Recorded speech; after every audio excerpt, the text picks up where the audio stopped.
ఎవరు లేకపోయినా పర్వాలేదు అయ్యా, నువ్వు ఉన్నావు. ఎవరు లేకపోయినా పర్వాలేదు ప్రభా, నువ్వు నా స్నేహితుడిగా ఉన్నావు. మనుషులు ఎవరు అర్థం చేసుకోకపోయినా పర్వాలేదు, నువ్వు నా పక్కన ఉన్నావు.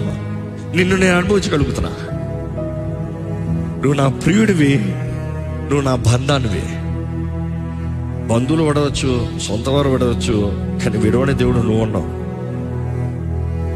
అనేక సార్లు జీవితంలో నేను తిరిగి చూసినప్పుడు ఆయన ప్రేమ, ఆయన వెలుగు, ఆయన చేసిన కార్యాలు బట్టి నా జీవితం ఎంతగానో మార్చబడింది. నేను ఆ స్థితికి అంటున్నాను, ప్రభా ఇంక నువ్వు ఏం చేయమన్నా పర్వాలేదు, తిరిగి చూసిన దాన్ని బట్టి నువ్వు చేసిన దానికి నేను థ్యాంక్ యూ చెప్తాను చాలు. ఎందుకంటే what you have done in my life is extraordinary. అప్పటికే నా జీవితంలో ఎందుకు పనికిరాను, నన్ను లోకరీతికి హెచ్చించో, నీ సేవలు హెచ్చించో, అన్ని విషయాలు హెచ్చించో. ఈ రోజు నేను అడగలిగింది ఏమి లేదు, నేను చెప్పగలిగినంత ఒకటే, దేవా నీకు వందనాలు.